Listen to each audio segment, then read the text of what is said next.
No way that you can stop as we wait on those 5 red lights. The more that I control the fight, and now you on the ropes. Now you on the ropes, what you gonna do? Quitting's not an option. That voice in your head that keeps telling you you got this, slide to you.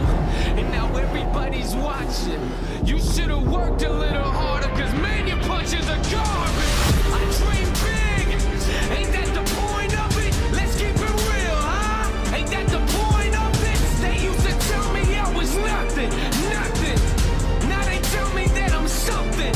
What's it gonna take for you to understand the concept? I ain't really got no time for all the nonsense. See to you this is a joke, a little project. I guess you'll never understand this kind of mindset. It's lights out here in Poland, here we go.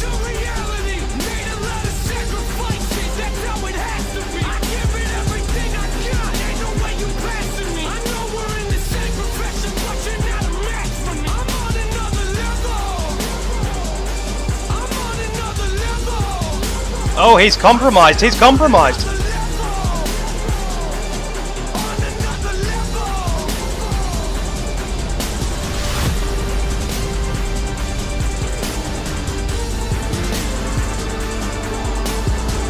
Can he do it all the way around the outside? Colin McAllister, what a move!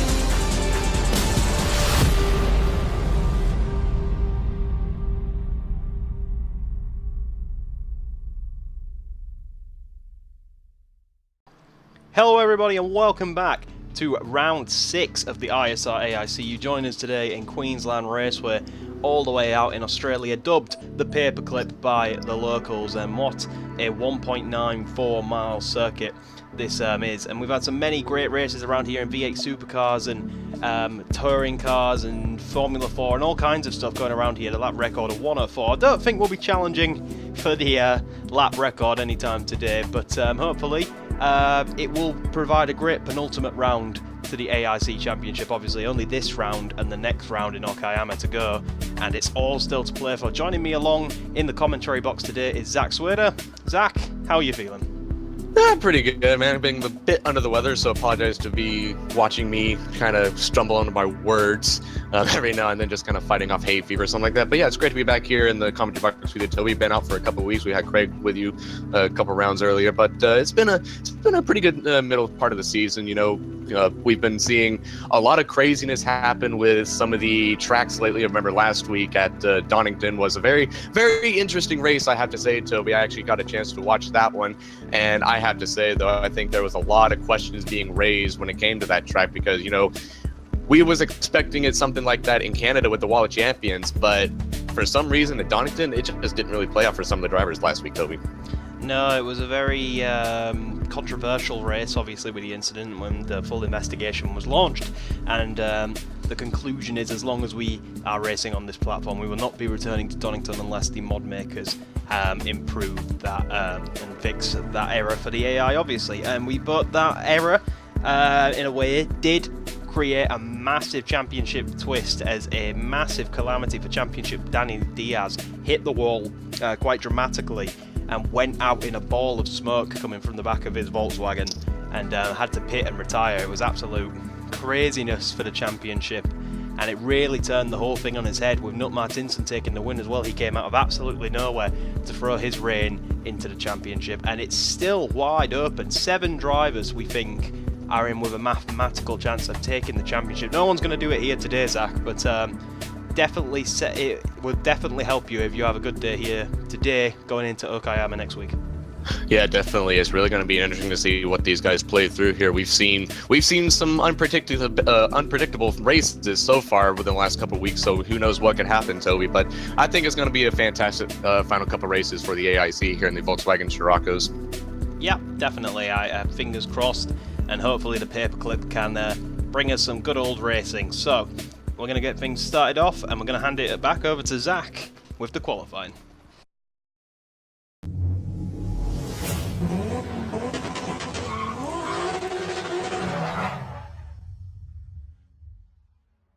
Well, for the first time this season, Nut Martinson is going to be getting a pole here, so he's going to be looking for 2 wins in a row to try to help out with his points deal. Valerian Campagnari fighting off all the drama for the NORL, qualifies second.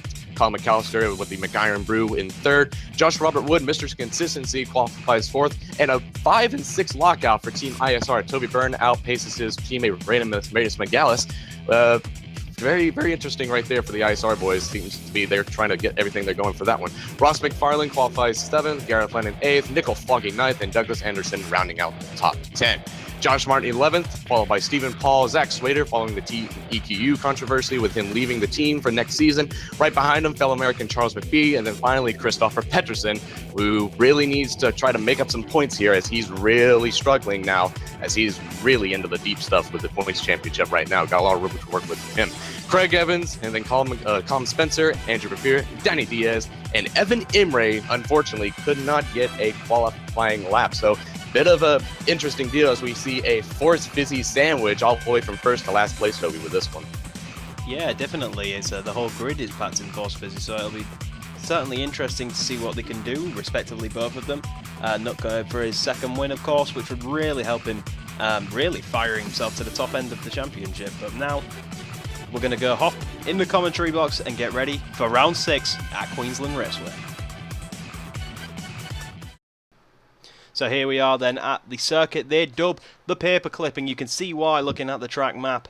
Quite a simple track of 6 turns, but that kind of gives it what we call the Monza effect. It's a very simple track to learn, but very near impossible to master. As we look at the grid, we can see it is a 2x2 formation here at Queensland, just like it was at Donington, of course, Zack, which means there's every opportunity for Valeria Campagnari to get the jump on Nut Martinson. And very similar in the way Nut did get the jump on Wood last time out, which he really went on a complaining spree, didn't he, at the end of that race. Really wasn't happy with his start.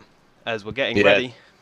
Sorry to cut you off, but we're getting ready. We can hear the engine starting. Bit of a hold up for the start here. Very delayed, very long lights, but here we go. Lights out and away we go. And it looks like Nut Martinson is going to get the better start between the 2 front row starters. We can see in the background that's Colin McAllister and Joshua Robert Wood. Is Mr. Robert Wood going to be able to get Colin McAllister up the inside as we head into turn 1? Not quite, but he'll have another opportunity as we go into turn 2 before we head down the long straight on the run to the hairpin. We can see 2 ISR cars going side by side as well, and it looks like Wood has just got the measure of Colin McAllister, still going side by side. Ryan Melgalis side by side with his teammate as well. As we look a little bit further down the grid, Evan Imre has made places from last place. Joshua Robert Wood is going to go down the inside on the brakes, and it looks like Ryan Melgalis is going to try following through. Is Colin McAllister going to be able to hold that around the outside? I'm not sure. We got cars going 3 wide in the background, and look at that. Valeria Campagnari, Zack, is now ahead of Nut Martinson. Yeah, definitely. He must have made the move while we were watching all the scrap from behind them. Valeria Campagnari finally getting ahead of Nut Martinson. So look and be, he's going to try to get the performance for NRL. But I don't think Nut Martinson's going to be taking that very, very lightly, Toby. You know who he is. He's Mr. Fizzy. He's going to try to do everything he can to get that lead back here. So I think this is going to be a very interesting race between these two for the win here. Yeah, definitely. So we got the top 2 changing positions already as we look a bit down the field. That was Evan Imre making a move as well. As we look back at ISR, we can see an Isle of Base car has made some positions. Ross McFarlane has climbed up the grid. He's now going side by side. I can't see which ISR car that is. I think it's Melgalis. So Ross McFarlane past Melgalis before they get into turn 1. Stephen Paul is now going to have a go at Melgalis, and Melgalis is losing position hand over fist. So something's gone wrong for Melgalis over the last lap. He's lost 2 free positions now, including one against battling his teammate. Didn't win that battle, so unfortunately for Melganis, is dropping down the field as we can see multiple cars go side by side, and this is on board with McBee, who just follows. I think that's Nickel Foggy through, and what a run and slipstream those guys got. And now is McBee going to make that into a move? Yes, he is. Hard on the brakes, down into the hairpin. Job done for Charles McBee ahead of Nickel Foggy. Great stuff here on lap 2, Zack. Yeah, definitely great move by the American, though. You know, Chuck McBee, he's been kind of all over the place when it comes to season this year, and he's actually trying to gain some very much well-respected stuff as we go on board with, I believe this is either Andrew Bevere or Dougie Afroman, as we call him, because of that massive, I don't know, how does he even fit that helmet on with that Afro top? I guess he just scrunches it down or something like that, but falling through the field there as we go back to looking through here, I believe we're going, yes, this is, oh, here we go now, Toby, I told you that right there, Number Tinson goes back around Valerian Campagnari, so yeah, he wasn't going to take that move lightly going through the couple first laps, Toby. It looks like he's finally got ahead of him right now, but right now they're being chased by Mr. Consistency, Joshua Wood. Yeah, definitely. So somewhere these guys have swapped positions multiple times. Unfortunately for them, they've been doing it when we've had massive free-wide battles going on, so our cameraman hasn't been able to pick up on that. We ride on board with Campagnari just in case they're going to swap positions once more, hard on the brakes, but I think he'd be a little hard-pressed to get the job done all the way from back there, so very far away for Campagnari. He wasn't going to be able to make the move on nut into the hairpin that time around, but if they keep scrapping like this, then they're going to be in a bit of trouble. Good start for Colin McAllister. Wow, Craig Evans out of nowhere down the inside of Josh Martin, which is now going to leave him open to attack from, I think that's Gareth Lennon, who is going to try and make it around the outside. Gareth Lennon, of course, is claiming he's going to be driving for himself for the rest of the season after being dropped by Rothman's SLR, but that's not going to stop Callum Spencer going up the inside. The teammates swap, and I very much doubt that would have been an organised swap given the situation in SLR. But we got team battles all over the shop right now, Zach. Yeah, we do. I believe that's just going to be Mr. Spencer saying, I'm sorry, mate. I'm going to try to get what points I can for the championship. See you later. So we've got another Lewis Hamilton, Nico Rosberg, like we said. Like we mentioned in the earlier season, you know, those two guys, I mean, been under controversial status as of midway through the season. And it's just been hectic for those two as we ride on board once again with Campagnari, following Mr. Fizzy as we try to calm down a little bit after the little bit of a hectic, first couple of laps there, Toby. It seems like we've, started spreading out. We're going to be seeing hopefully some very interesting moves between these two. I don't know if Campagnari can do anything with him. He looks like he's trying to. He comes up on the back of him, and I think he's just giving respect. But, if those two go side by side, I think that's going to be a very, very good, interesting if Josh Wood gets into the mix, as we see Gareth Lennon looking on the other NOR car. That's Christopher Pedersen, who is trying to make points for the points here as he's fighting for the championship, as well as you see the other championship duo of Danny Diaz and Zack Swader. That's Danny Diaz in front of his teammate, Zack Swader. And it looks like these two guys, funny story with this one, he's leaving to join another team here, Zack Swader, and they're bringing up a new guy named, I believe his name is Chester Jackson. They're going to be in the new season here, so we'll have to see how those two guys handle it as Zack Swader will be leaving up. But it looks like it's a replay. I guess this is the replay of where Martinson and Campagnari, here you go, right down the inside, Campagnari, down the inside of Fizzy, gets the job done. So that was a very, very good move for the Italian right there. It looks like they're finally starting to see some light out of these, or life, I should say, out of these NRL cars, Toby. Yeah, definitely. And now we're getting the view on board with Nut Martinson. So I think this might be how Nut got back past. And look at that. He's just holding the inside line. Look at that. What a move. Wow. And holding the inside line actually gave him the run to have a go up into turn 2. So good stuff from Nut Martinson to sense the opportunity there and really get the opportunity done nice and cleanly. A few guys would have left that until the hairpin, really. But Martinson got the job done cleanly, managed to maintain the gap to the hairpin, probably compromised. Wow, Campagnari, a bit of a slip to the right there, really trying to use all the track. Pushing hard, of course. Campagnari not in the championship fight, but NORL are striding to get better results, and Campagnari has been feeling the pressure a little bit, as it's been rumoured that it was said if he cannot score points consistently, then he may not be in this seat next season, Zach. Yeah, definitely. So he's going to be showing what he can do here to try to focus himself, to try to make up these points, as he's been very lackluster this season. I mean, very few. I think he's only scored maybe, twice this season, if not once. I know he's at least scored points once, Toby, but yeah, definitely. He's probably been rumored to not return to the NRL, none known with Christopher Pedersen as well. But it's more likely we may see Christopher Pedersen stay at NRL because he's been fighting for the championship points now since he's actually made up points for himself after getting the win a few weeks ago. But see, it looks like we've got Craig Evans here, one of the team Isla-based cars. If we go through the field again, got Dougie Afro Man, as we call him. I just love that nickname, Douglas Anderson. Douglas Anderson. I know Dougie will probably be yelling at me later on, but another deal right there. They're another team, Toby. Now that we mention it, the YMR team, they're a bit unknown for drivers next season as well, Toby. We don't know if Andrew Prevere is going to be staying with them. Unknown really at this time. Nothing's really been said here, but we go through, I believe this is Com Spencer. I think he finally got ahead of a couple more cars, I think. Might have been off camera, but definitely going to try to make the gap between those two for the Team SLR, Toby. It seems to be...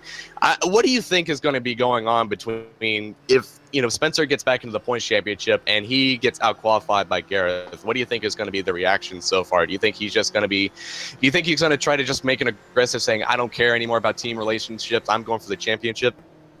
Well, I mean, you can't really say it from every driver's perspective as we look at Andrew Pavia really getting aggressive alongside him. Yeah, a bit aggressive. Bit of aggressive on the Latvian move.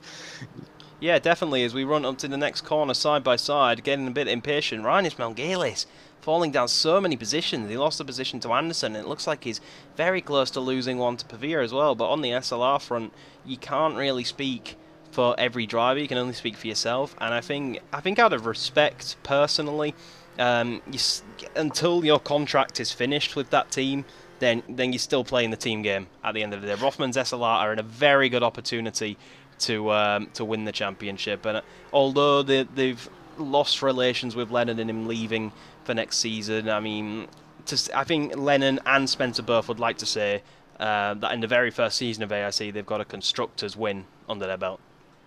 Yeah, definitely. But as we said at the earlier beginning of the season, Toby, you got to remember, though, the Lewis Hamilton, Nico Rosberg situation, which is kind of like reminds us of this one, actually, as we see Martinez. And actually, see, there you go. There's that scrap. It looks like Joshua Wood is going to try to make things a bit difficult for these two. We've called him Mr. Consistency for a reason, and he's showing that right now. But he has yet to score a win this season, Toby. And so I don't know if he's going to try to do anything crazy here. He's got really nothing to lose. I mean, he's sort of got a championship step, to try to go for this. But at the same time, though, it really, if you're Josh Wood, you got nothing to lose because, you just want to go out there, just try to get some points, maybe even go for a win later on. As we see Campagnari trying to squeeze in on the back end of Nut Martinson right there, but he's going to lay off of it and show respect for the driver there. As we see that beautiful looking Renault 2006-2007 Renault tribute for the team guys right there. As we can see, yeah, just these cars, just this track. I think that one pass that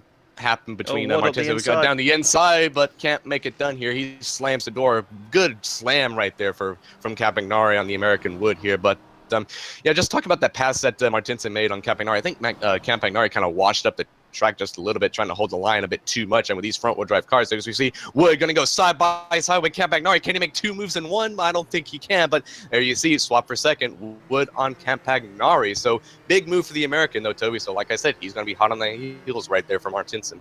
Yeah, you got to remember, Joshua Robert Wood is still a championship protagonist. Someone still who has mathematical chance of winning the championship. The only guy in this top trio battle that doesn't have a mathematical chance, unfortunately, is Valerio Campagnari. So I think if anyone is going to be risking it all, it would be Campagnari for pride and for hopefully to keep his seat at NORL next season. As we're looking at a battle between Swader and Diaz. Other way around this time. Last time out we saw Swader ahead of Diaz in Canada when we had a battle like this, and Diaz was not able to get past Swader. So we'll see if Swader is able to get past Diaz and see if we'll have a complete copy of last time out in Canada. But pretty bad place to be for Diaz right now. He's well outside of the points, down in 14th or 15th, I think, at this stage.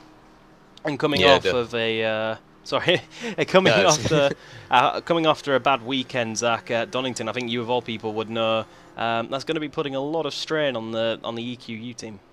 Yeah, definitely. They've been under strain since it's been a bit difficult. I mean, we've seen both of the cars actually do really good for Team EQ, and I think Danny Diaz is well deserved to be the most improved driver, I think, this season, because you notice, Toby, he started out way back in the pack for the first race, but, with him being, such new to league racing in general, he started working his way up, and he's finally gotten to where he's in a championship battle. So even still, as Zack Swader tries to make a move, I think, on his teammate, but I think out of teammate respects, and he knows that Diaz is in a championship fight, I think Swader's, more professional than what you make him think. He may be a bit of an aggressive driver here and there, but he shows respect to teammates, and he knows, if there's a driver that's in a championship battle, he's not going to try to mess them up in any way to try to ruin their chances here. But I think Danny Diaz is well deserved to be the most improved driver since the first race. I don't know if you would agree with that, Toby. I mean, there's definitely many other names. I think you can bring in Pedersen, Campagnari, being a little bit improved because NRL, they were struggling earlier this season. And Toby, as you remember, the couple of tweets that they've sent out over the past couple of races, they were been looking for improvement. And so I think as a team, I think you got to look at NRL, but I think as a driver, you got to give it to Danny Diaz.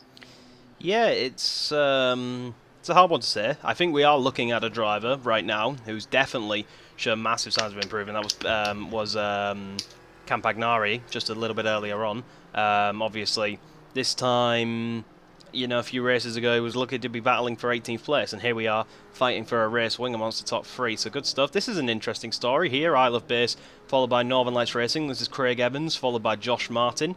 These two very close relations, effectively under the same management. It's kind of complicated to say, and it was very complicated how they're going about next season. So we'll call them the Northern Lights Group. And we'll go from there. So basically, what you're seeing is that Isle of Base car will be the Northern Lights Racing car of next season, and that Northern Lights Racing car you see will be a new team called Pro Race UK, and they've signed Ross McFarlane from Isle of Base, and Northern Lights Racing, which are Isle of Base now, have signed Nickel Foggy from Northern Lights Racing of now. So it's all a bit complicated, but you've got to remember that Isle of Base and Northern Lights Racing in this season are effectively a sister team, but these two aren't anywhere close to the championship battle, unfortunately for them. So they're going to give us some fun, hopefully, and give us a little bit of a scrap to watch that. Yeah, definitely. There's going to be sort of the same situation as you mentioned that between Swader and EQU. Swader being bringing in his own team and bringing up an old teammate, which I believe he's still made public, but he's told reporters not to really talk about that, unfortunately, here. But definitely going to be a sister team because he's still going to have relations with Team EQU as he's one of the main guys for EQU, one of the training program. As you can see, he's trained some of these drivers as he's trained Diaz, and you've seen the results that Diaz has put throughout the season. As I was mentioning, putting him as my personal most improved driver this season. Talk about Danny Diaz being trained under Swader. So it's going to be kind of the same situation there. But yeah, definitely a bit of a mind blow, kind of a mind game when it comes to those two teams trying to swapping one for the other and then changing one name. It is a bit all to take in, but I think it'll all make sense come the next season. Yeah, you just saw on your screen there the points earned at lap 10 for our top 5 protagonists, and it's only Wood and Martinson picking up points in that main championship protagonist battle, Zack. And that's interesting considering the points they're bringing up are the big points, so it's very interesting for the championship. We're looking right now at a battle between Byrne and McAllister. These two showing good improvement on their form from the last couple of races. They've been struggling a little bit lately. Byrne has been improving a little bit race by race. It's weird, really, when you look at the ISR side of things, because you have Mel Galis, who's, for some reason, I think this race is a metaphor of his whole season, really. He started off really well, and he's just deteriorating the longer it goes on, whereas Byrne started off pretty poorly and is now getting better by each race. So they haven't confirmed what they're doing at ISR next season, but you got to remember that Melon Galis is an ISR-bred champion as well, so he's not a bad driver. He's just having a tough time adapting at the moment, so we'll have to see how that one pans out. We're still looking at this battle then between Josh Martin and Craig Evans as we come to start lap 10, as we see the little Ziggy popping up from the bottom right of the Isle of Base car, staring Josh Martin down in the face, and I believe this battle may, at the moment, be for the last of the points. So they're all the sister teams. They're both pretty desperate for points lately, as we're taking a look at our top trio once again, coming into the hairpin. Campagnari having a look, but a little bit too far back. But look how close these guys are. They're all basically glued together, Zack. And then you can see in the background, the battle between Byrne and McAllister is starting to catch up as well. Yeah, definitely. Campagnari took a bit too much curb. You saw his inside. car kind of hop and inside Campagnari on the American of Wood. So I think we're seeing some of that Italian passion coming out of Campagnari there. He took a bit too much curb on the inside, made that Scirocco jump around on that last corner before the straight. But that corner right there, you saw he made that one stick and was very well executed by Valerian Campagnari. So good move by Mr. Campagnari on the inside of Joshua Wood here as we go through the field once again. We're riding on board with an Nala base car and then back through the field again. Scrap between Byrne and McAllister, and I believe this is, yep, that's Craig Evans in front of Josh Martin again. Still nothing too fancy, nothing too out of the ordinary, as you said, sister cars, but just behind them, Toby, as we see, there's the team SLR cars back there. I don't wonder if there's going to be any moves late in the race between those two, as we see Diaz still holding off his teammate Swader. So I wonder if Swader's just going to, keep behind him and just say, you know what, I'm not going to do anything to try to do anything stupid with your race there as you're in the points battle here. As we see McAllister on the rear end of the gearbox of Toby Burns' Scirocco there, just kind of maybe give him a little left tap saying, look, mate, you better hurry up or I'm just going to have to do some very, very unusual tactics on the ISR car. Is he going to make a move on the inside here? It doesn't look like he can get anything done here. Just not enough speed, not enough gap between them. It's just, it's going to make things difficult. Byrne is a very difficult driver to pass. I know from experience the fact that, it's even though it's our AI counterparts, Toby, I've learned from the past when we actual league races, you are a very difficult person. I think your AI really, really makes things a bit difficult as well, and which is nice because we've raced so many years, and it's nice to see our AI counterparts actually have a bit of a few traits from the real life guys. As we see the other NRL, that's still a Campagnari. I thought that was the other NRL car, but Wood trying to make things a bit difficult, but I think Campagnari is going to slightly pull away from Wood here as we go through. We're on lap 13 of 20 here.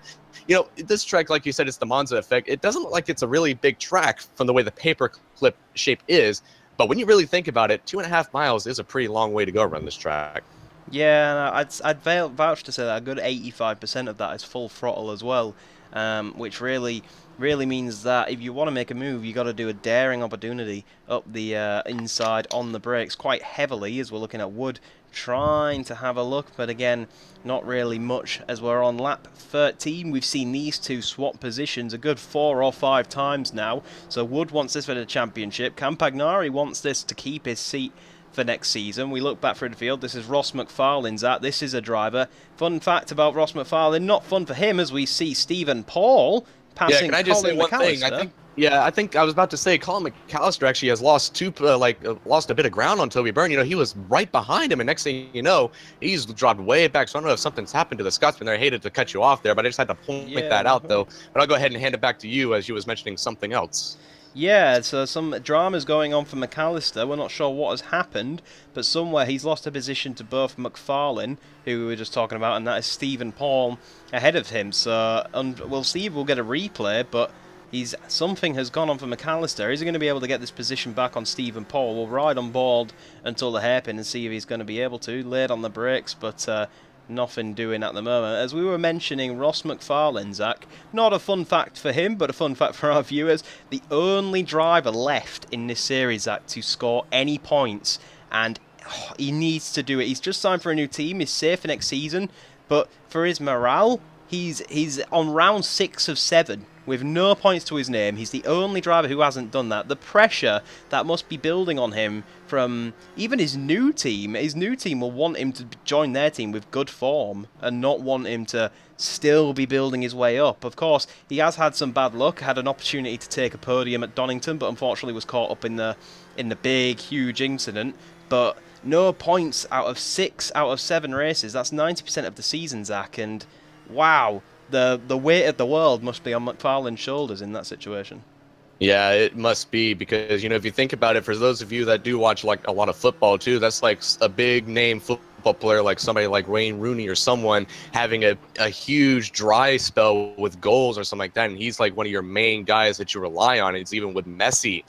And when you go on a dry spell as a footballer, that's just not good, because you're expected as the main team person to lead the team. You're expected to do that. And I feel like that's going to be the same situation with Ross McFarlane, because as you said, he signed for a new team for next season.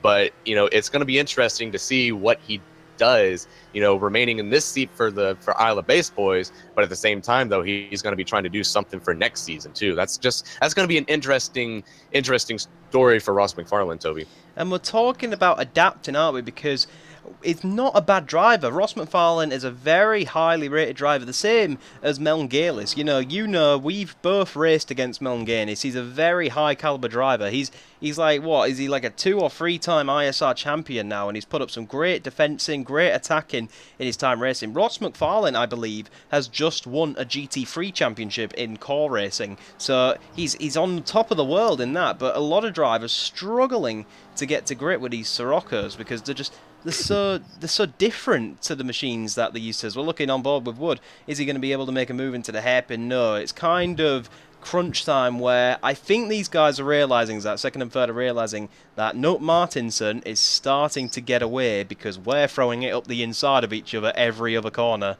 Nut's like, yeah, boy, keep doing that, that's fine by me. But these guys, if they want to stay in contention for a win, they're going to have to. We're riding on board with, who is this? Is this Andrew Bavia? That's Douglas Anderson on the right. What a run they've got on him. So is Douglas Anderson going to lose 2 positions in one corner? Yes, he is. So, wow, he must have got sideways or something out of that corner, but now he's lost a position to Melnganis and his teammates, Zach. Yeah, definitely, though. There was a big, I guess, Andrew decided to get the toe off of Mengalis, and they decided to go both around Anderson. So I guess Anderson was just out of luck with that one. As I guess Mengalis got the slipstream off of Anderson, but Previer got the slipstream off of Mengalis. So that's just a kind of a bit of a chain reaction right there, as we looking at here. Joshua Robert Wood still trying to make a move on Campagnari, though. You talk about adaptation. It's funny enough that speaking of Nut Martinson, he's more known for the open wheel cars such as Formula One. Inside, Zach, sorry. Yep, inside Campagnari. Josh Wood is going to try to make a move to get the more points off of Campagnari, and I don't know if Campagnari is going to have enough time, Toby. They've been going side by side, so I don't know if he's going to have enough time to try to make that move right before the checkered flag. So it's going to be very interesting to see if Campagnari is going to have any more moves on the American. But going back to what I was saying, he's more actually known for the open wheel cars.